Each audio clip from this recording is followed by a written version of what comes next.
어떤 사람이 중국 선교의 선구자이셨던 허드슨 테일러 선교사님에게 이런 질문을 했습니다. 선교사님은 그 많은 어려운 사역을 어떻게 성공적으로 감당하실 수 있었습니까? 그 비결은 무엇입니까? 선교사님은 이렇게 대답했다고 합니다. 저는 오직 기도로 하나님으로 하여금 사람과 상황을 움직이도록 했을 뿐입니다. 하나님의 선하신 손길을 의지하며 기도로 하나님께서 다른 사람들을 변화시켜 주시기를 기도했을 따름이라고 고백한 것입니다. 우리의 기도는 능력이 있습니다. 하나님의 선한 손길로 사람을 움직이는, 상황을 움직일 수 있는 능력의 도구가 되기 때문입니다. 느헤미야가 하고자 하는 일은 매우 어려운 일이었습니다. 거의 불가능한 일처럼 보였습니다. 느헤미야 한 사람으로서는 할 수 없는 일이었습니다. 주변의 사람을 움직이고 많은 사람을 움직여야만 했습니다. 느헤미야 개인의 능력으로는 이룰 수 없는 일이었습니다. 예루살렘 성벽을 재건함으로 예루살렘 성을 회복하는 일, 단지 건축의 일이 어려운 것이 아닙니다. 그 일에 참여할 많은 백성들의 마음이 움직여져야 했습니다. 이미 1차, 2차에 걸쳐서 예루살렘의 많은 포로의 귀환이 이루어졌었습니다. 물론 스룹바벨 학개스가랴 선지자를 통하여 성전 재건은 이루어졌습니다. 또 예배도 회복된 것처럼 보였습니다. 그러나 성벽이 방치되어 있는 것은 아직도 포로에서 귀환한 이스라엘 백성들이 영적으로 하나 되지 못했고 우선순위가 바로 서지 못했다는 것을 보여주는 것이었습니다. 그들의 식어진 가슴을 다시 일으켜서 하나님의 일에 집중하도록 만드는 것은 매우 어려운 일이었습니다. 그러나 그것보다 더 어려운 첫 번째 일이 있었습니다. 이 한 가지 일이 이루어져야 그 다음의 일이 이루어질 수 있는 것입니다. 그것은 바로 아닥사스다 왕의 술관원으로 매여 있는 느헤미야가 자유로워지는 것입니다. 느헤미야가 아무리 선한 일을 꿈꾸고 하나님의 부르심을 받아 헌신한다고 할지라도 느헤미야가 아닥사스다 왕의 술관원으로 매여 있는 한 그 모든 것은 이루어질 수 없었습니다. 그러므로 느헤미야가 이 어려운 과제에서 첫 번째로 해야 할 일은 아닥사스다 왕의 허락을 받고 또 축복을 받으며 예루살렘으로 귀환하는 것이었습니다. 당시 아닥사스다 왕은 아주 고집이 세고 또 잘 변화되지 않는 융통성 없는 인물로 알려져 있었습니다. 더군다나 느헤미야는 이 아닥사스다 왕의 신임을 받는 술관원이요, 그 직책은 쉽게 변화될 수 없는, 여러 사람으로 계속 바꿀 수 없는 직책이었기 때문에 느헤미야가 자유롭게 자신이 하고자 하는 일을 하는 허락을 받는 것은 마치 산을 움직이는 것과 같은 매우 어려운 일이었을 겁니다. 그러나 오늘 본문에 나오는 느헤미야와 아닥사스다 왕의 대화를 통해서 하나님의 은혜로운 손길이 느헤미야를 자유케 했고 또 그에게 주신 하나님의 소명이 이루어졌음을 우리에게 말씀하고 있습니다. 이 짧은 대화를 통해 하나님의 은혜로운 손길이 어떻게 느헤미야를 통하여 이루어졌는가 우리는 살펴볼 수 있습니다. 이 하나님의 은혜로운 손길이 느헤미야를 통해 어떻게 이루어졌습니까? 어떤 자세로 느헤미야가 기도했기에 하나님의 은혜로운 손길이 임했을까요? 첫째로 느헤미야는 하나님의 때를 기다렸습니다. 우리가 기도하면서 받는 가장 큰 유혹은 당장 이루어지기를 바라는 것입니다. 지금 당장 응답이 주어지기를 원하는 것입니다. 또 나의 때에 기도가 응답되기를 바라는 것입니다. 그러나 하나님의 응답은 하나님의 때에 이루어집니다. 느헤미야는 1장에서 예루살렘의 형편의 소식을 듣고 수일 동안 슬피 울며 금식하며 기도했습니다. 그 직후에 어떤 일이 일어났습니까? 아무런 일이 일어나지 않았습니다. 아무런 상황의 변화도 없었습니다. 느헤미야가 기도했을 때 수일간의 슬픔의 통곡의 금식기도, 눈물을 흘리며 간구하는 그 기도 직후에 아무런 일이 일어나지 않았습니다. 그는 여전히 자신이 할 일을 했을 뿐입니다. 느헤미야는 즉시로 아닥사스다 왕에 달려가 자신을 보내달라고 간청하지도 않았습니다. 그는 자신에게 주어진 일을 묵묵히 했을 뿐입니다. 그러나 느헤미야는 여전히 기도했습니다. 느헤미야는 이사야 62장에 나오는 이 말씀의 주인공입니다. 62장 6절 7절의 말씀입니다. 예루살렘아, 내가 내 성벽에 파수꾼을 세워두었다. 그들은 밤이나 낮이나 잠잠해서는 안 된다. 여호와를 일깨워 드려야 할 너희는 가만히 있지 말고 그분이 예루살렘을 세우시고 세상의 자랑거리가 되게 하실 때까지 여호와께서 쉬시지 못하도록 해야 한다. 밤이나 낮이나 여호와를 일깨워 드리고 여호와를 쉬지 못하도록 해야 한다. 여호와께서 쉬지 못하도록 해야 한다는 것은 하나님을 우리가 귀찮게 해드린다는 뜻이 아닙니다. 우리의 기도가 하나님께 번거롭게 해드린다는 뜻이 아닙니다. 이것은 우리의 간절한 계속적인 기도가 하나님께서 계속 주목하신다는 그런 뜻입니다. 오늘 본문 2장 1절을 보면 이때는 아닥사스다 왕 20년 니산월이라고 했습니다. 니산월은 오늘 우리 시대의 원력으로 말하자면 3월 중순에서 4월 중순까지의 기간입니다. 그런데 느헤미야가 예루살렘의 형편의 그 처참한 소식을 듣고 기도를 시작한 때가 언제입니까? 1장에 보면 1장 1절에 그때가 아닥사스다 왕 20년 기슬루월이라고 했습니다. 이 기슬루월은 오늘날 우리의 원력으로 말하자면 11월 중순에서 12월 중순입니다. 그러므로 기슬루월에서 니산월, 바벨론 원력이죠. 기슬루월에서 니산월까지의 그 기간은 4개월가량의 시간이 흐른 것입니다. 이 4개월 동안 아무런 일이 일어나지 않은 것입니다.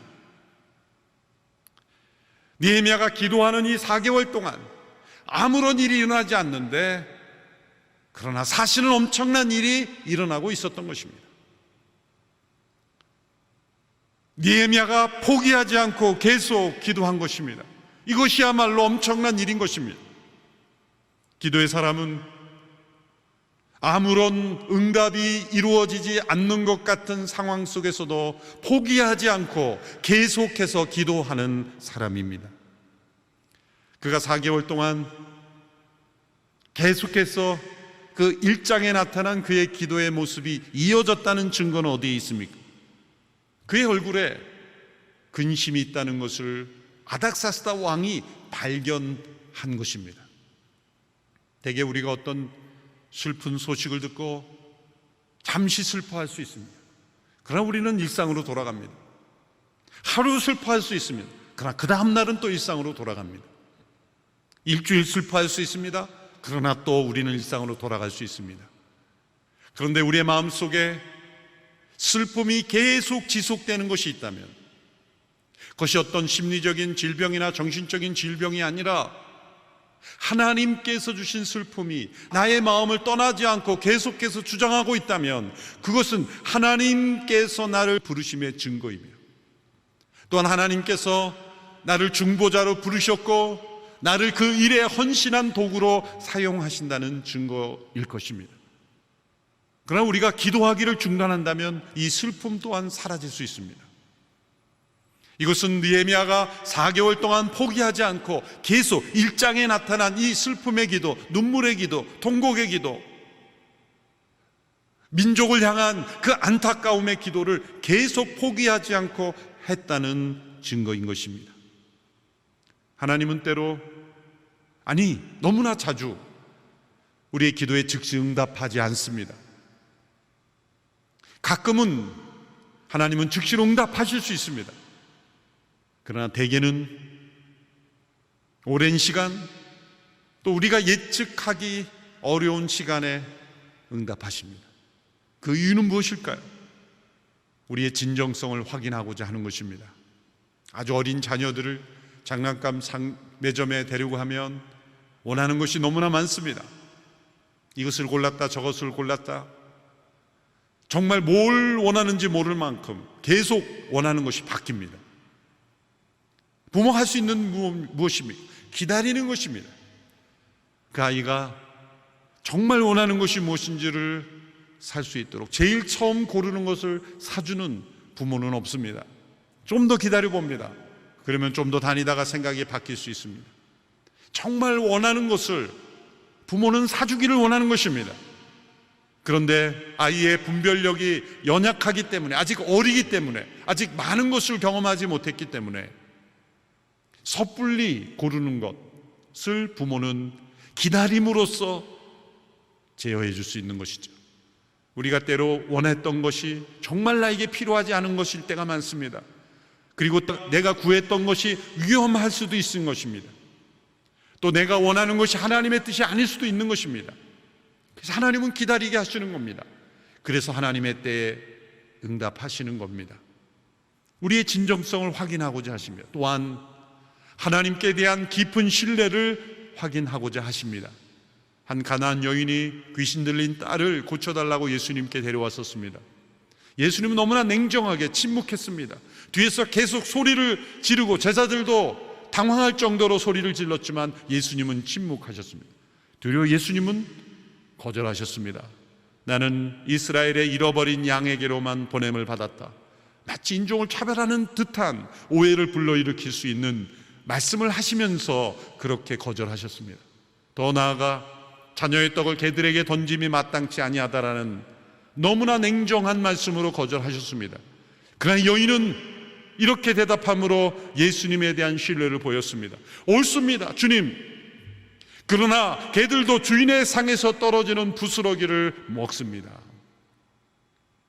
이 여인의 고백은 예수님께 대한 전적인 신뢰, 자신을 한없이 낮추고 주님의 능력은 한없이 높이며 또한 내 마음속에는 진정성을 주님 앞에 올려드리는 고백이었습니다. 그때 주님이 내 딸이 나음을 얻었다, 가라 내 딸이 고침받았다, 이것은 예수님께서 애매히 사람을 괴롭히시는 모습이 아닙니다.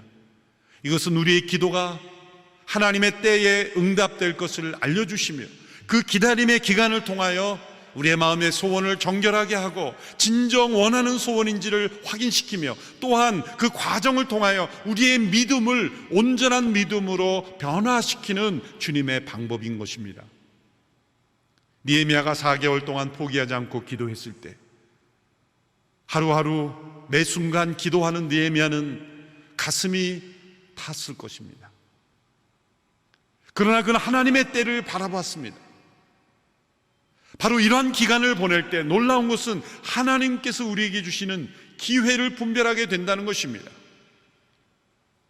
하나님의 때를 기다리는 기다림 속에 기도하고 있는 사람은 어느 한순간에 하나님께서 주시는 기회를 분별하게 됩니다.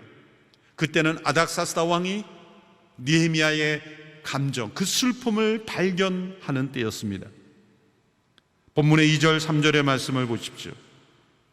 왕이 내게 물었습니다. 내가 아프지도 않은데 내 안색이 왜 그리 슬퍼 보이느냐? 마음에 근심이 있는 게 분명하구나. 나는 무척 두려웠지만 왕에게 말했습니다. 왕께서는 만수무강하옵소서. 제 조상들이 묻혀있는 성이 폐허가 됐고 그 성문들이 불에 타 허물어졌으니 어찌 슬프지 않겠습니까?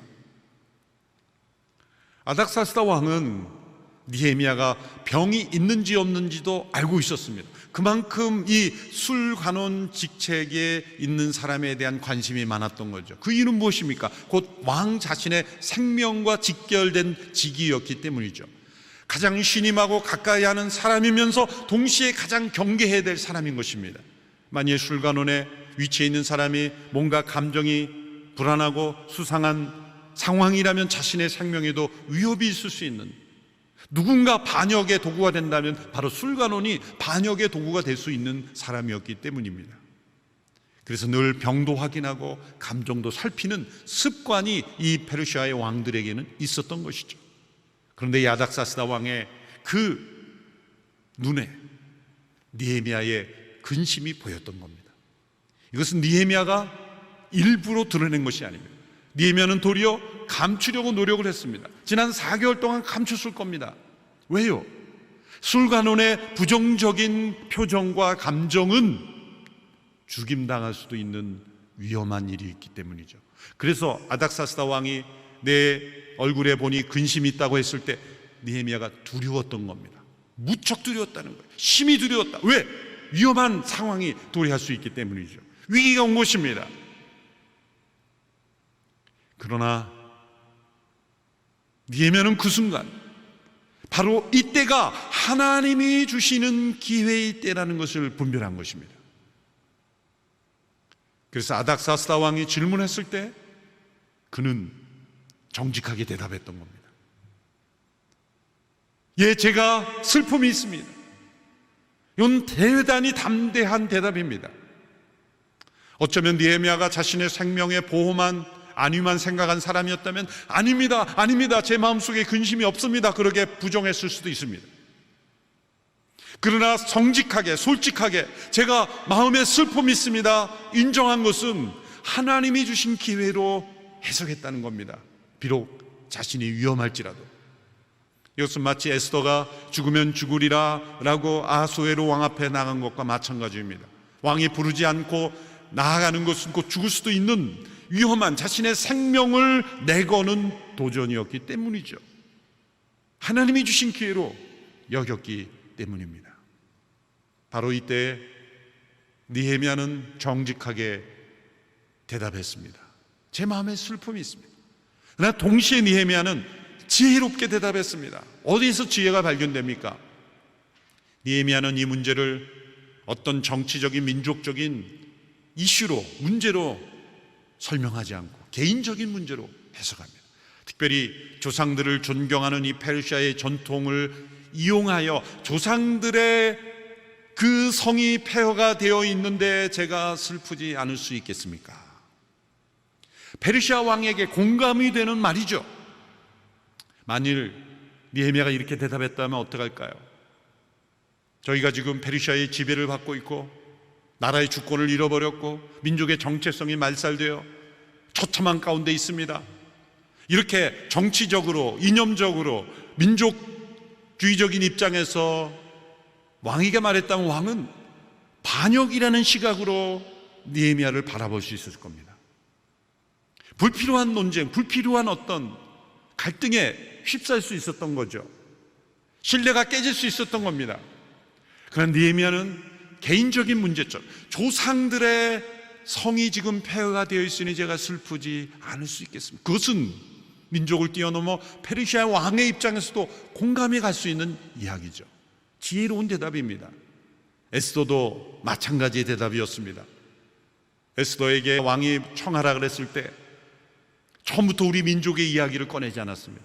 제가 죽게 되었습니다.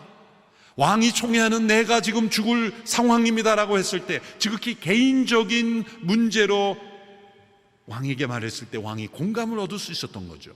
그 다음에 나와 같은 민족을 얘기했던 거예요.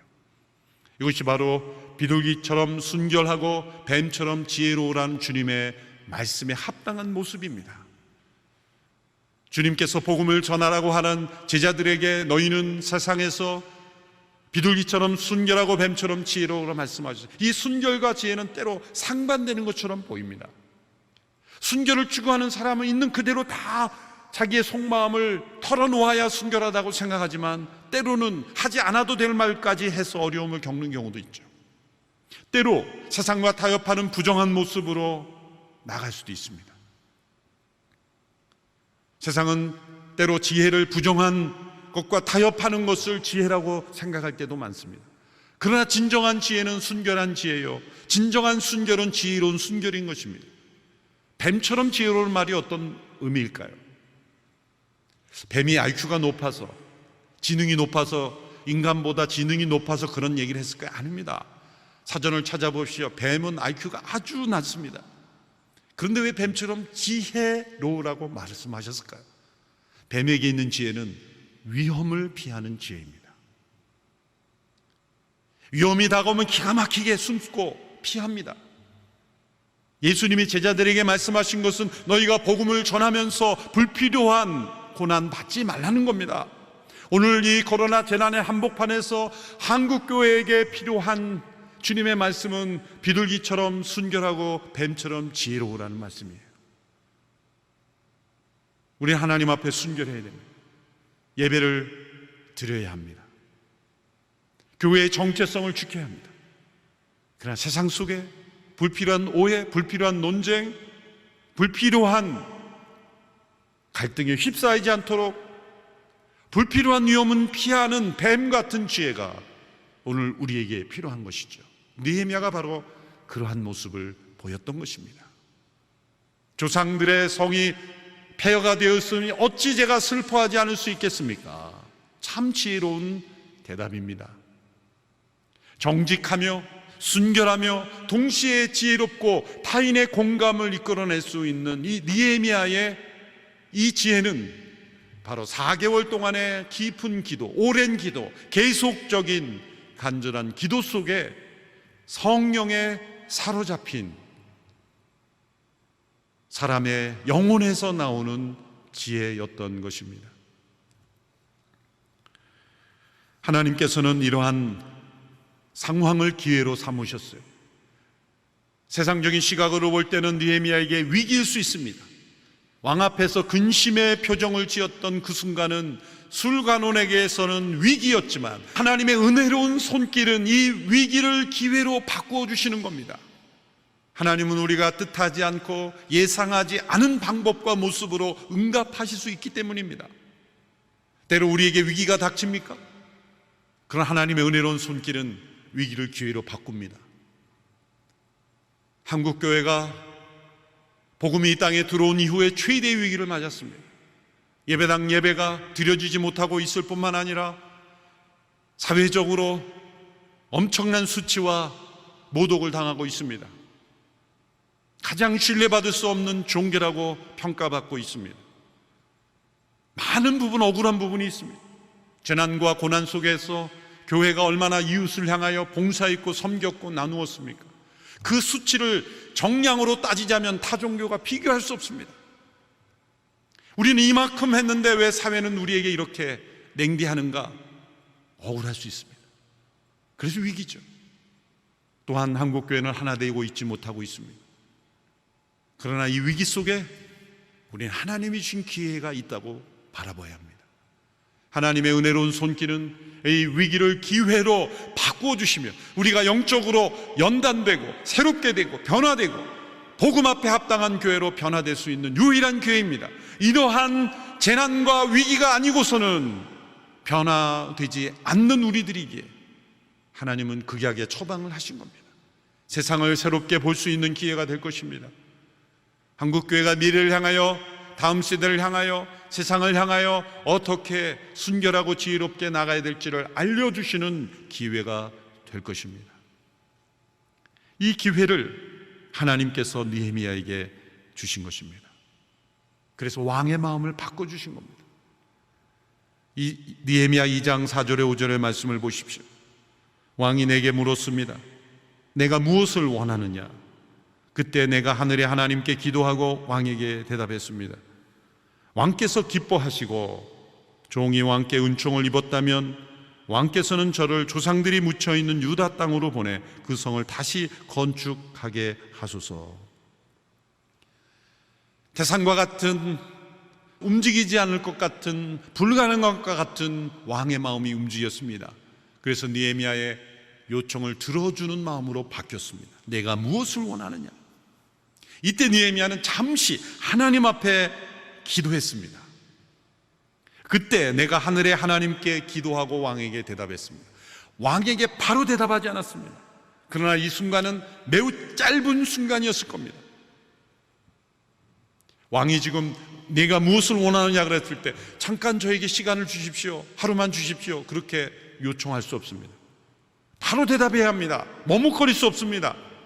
왜냐하면 왕 앞에서 이 머뭇거림은 의심을 불러일으키기 때문이죠.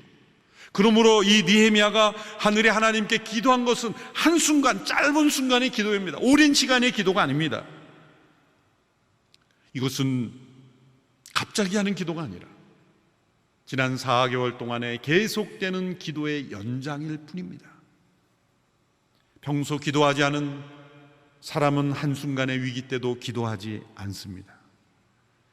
조지 모리슨 목사님은 이 기도를 전보기도라고도 하겠고 어떤 분은 화살기도라고 부르기도 합니다.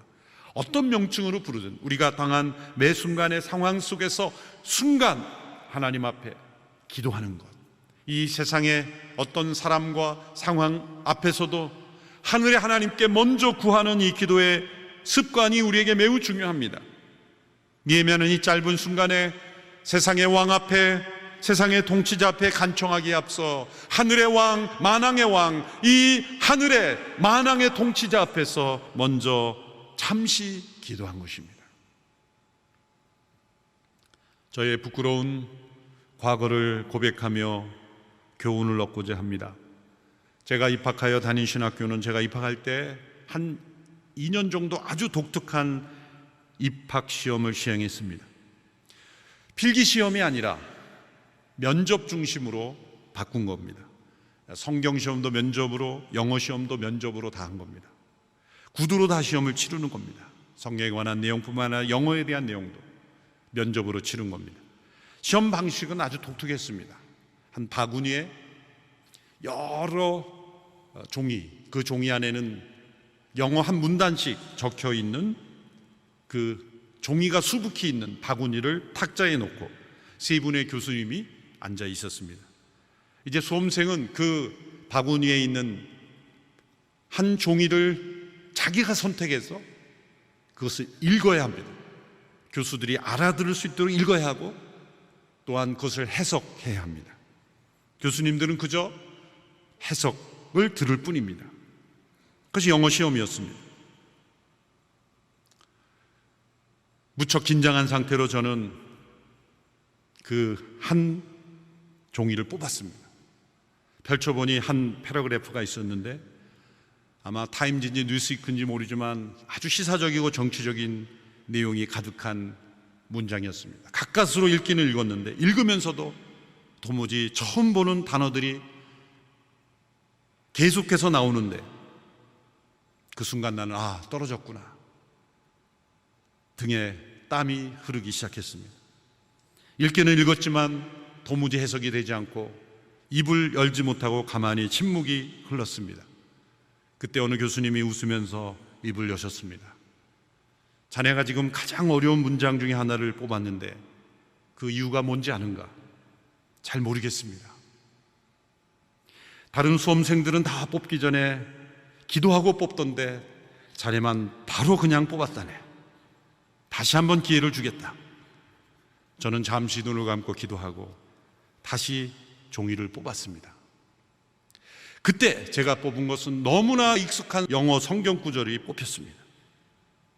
그래서 간신히 합격했습니다. 짧은 기도가 가져온 엄청난 사건이죠. 그 짧은 순간에 제가 기도하지 못했다는 것이 교수님들이 발견한 거죠. 그것은 우리의 기도 생활이 깊어지고 습관화되지 않으면 어떤 순간에 그 짧은 기도가 나오는 것, 그것이 우리의 영성이라는 것입니다. 니에미야는 이 짧은 순간에 사람을 의지하기보다 살아계신 하나님을 의지하였습니다. 그때 하나님의 은혜로운 손길이 왕의 마음을 움직였고 함께했다는 거예요. 왕의 마음은 이미 은혜로운 하나님의 손길 안에 있었습니다. 니에미야 2장 6절의 말씀을 보십시오. 그때 왕 옆에 왕비도 앉아 있었는데 왕이 내게 물었습니다. 그렇게 다녀오려면 얼마나 걸리겠느냐? 언제쯤 돌아오겠느냐? 왕이 나를 보내기를 허락한 것입니다. 그래서 나는 왕에게 기한을 정해 말했습니다. 왕은 느헤미야의 요청을 수락하였습니다. 허락 정도가 아니라 축복했습니다. 신임을 보여주었습니다. 그냥 가라가 아니라 언제 돌아오겠느냐?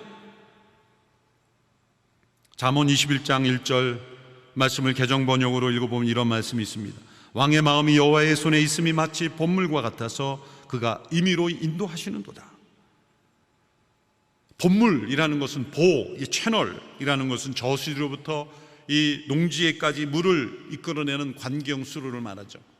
그 물이 그 수로를 통해서 갈 수밖에 없듯이 지금 이 왕의 마음이 하나님의 은혜의 손에 있기 때문에 하나님이 이끄시는 대로 갈 수밖에 없는 것입니다.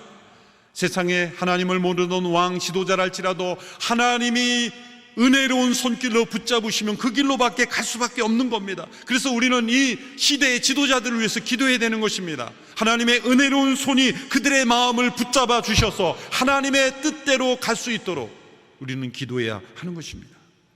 느헤미야는 두 가지를 요청했어요. 첫째, 자신이 유대 감독으로 직접 가도록 해달라. 두 번째는 이 성벽이 재건되는 데 필요한 권한과 물자를 제공해 달라는 것입니다. 7절 8절의 말씀입니다. 내가 다시 왕에게 말했습니다. 만약 왕께서 기뻐하신다면 제가 유다에 도착할 때까지 무사히 통과할 수 있도록 유프라데스 강 건너 총독들에게 보여줄 친서를 써 주시겠습니까? 그리고 왕의 살림 감독 아삽에게 친서를 내리셔서 성전 옆 성문과 성벽과 제가 살 집에 들보 제목을 내주도록 해주십시오. 이 말씀 속에 느헤미야의 철저한 준비와 계획이 있었다는 것을 보여줍니다. 지난 4개월 동안 그는 기도하며 동시에 계획하고 준비했던 거예요. 조사했던 겁니다. 하나님의 은혜로운 손길이 함께 하실 때 우리의 계획과 준비를 사용하신다는 것을 잊지 말아야 합니다. 때로 하나님은 우리에게 아무 계획도 하지 않도록 하실 수 있습니다. 모든 계획을 생각조차 하지 않도록 내려놓을 수도 있습니다.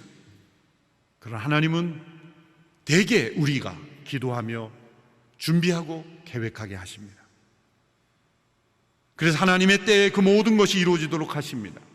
계획은 불신앙이 아니라 신앙의 표현인 것입니다. 느헤미야는 기도하며 계획했고 또한 계획하며 기도했습니다. 잠언 16장 9절의 말씀을 종종 오해하시는 분이 있습니다. 사람이 마음으로 자기의 길을 계획할지라도 그 걸음을 인도하시는 분 여호와시니라. 이 말씀은 계획이 필요 없다는 뜻이 아닙니다.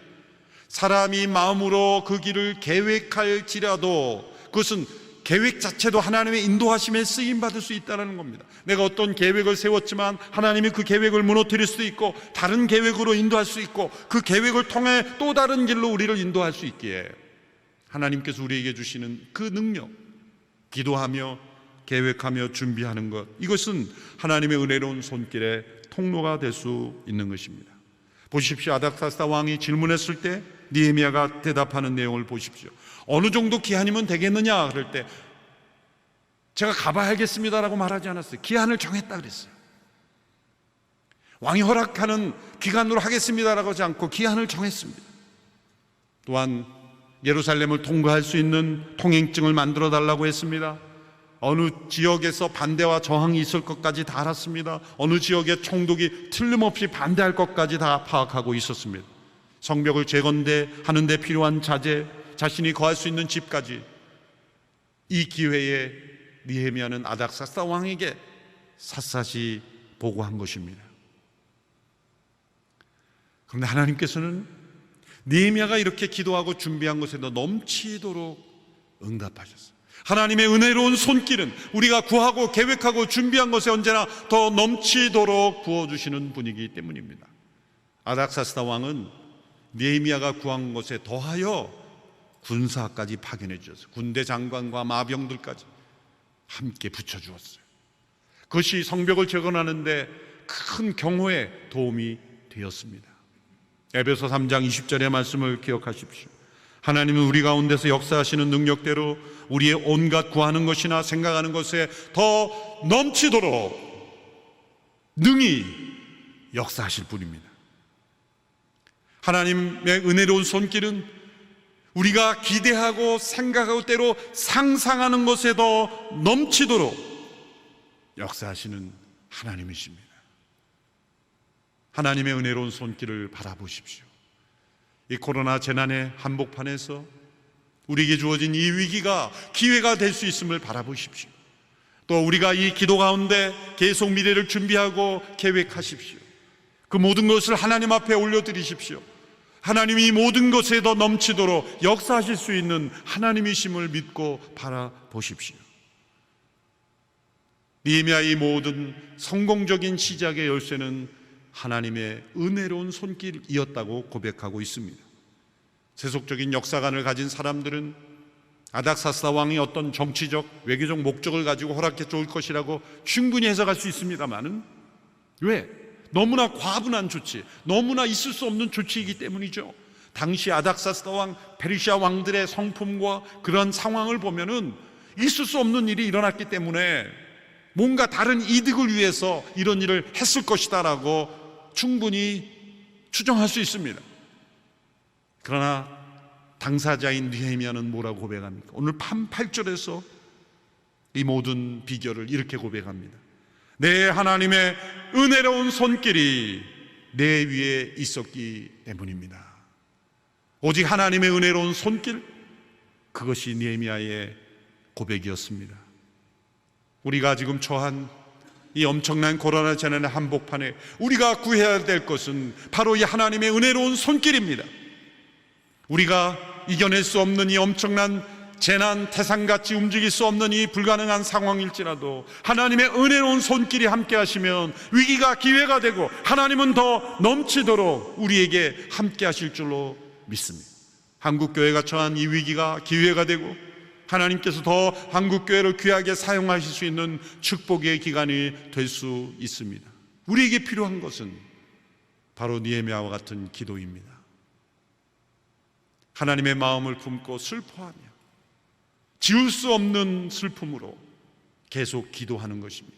하나님의 때를 바라며 하나님의 방법대로 하나님의 공급하심이 임할 것을 바라고 이 세상을 변화시켜 주시도록, 교회를 회복시켜 주시도록 우리가 하나님의 은혜로운 손길을 구할 때 위대한 하나님의 선한 손길이, 은혜로운 손길이, 자비로운 손길이 우리 가운데 임할 줄로 믿습니다. 이 찬양을 함께 부르고 말씀을 맺기를 원합니다.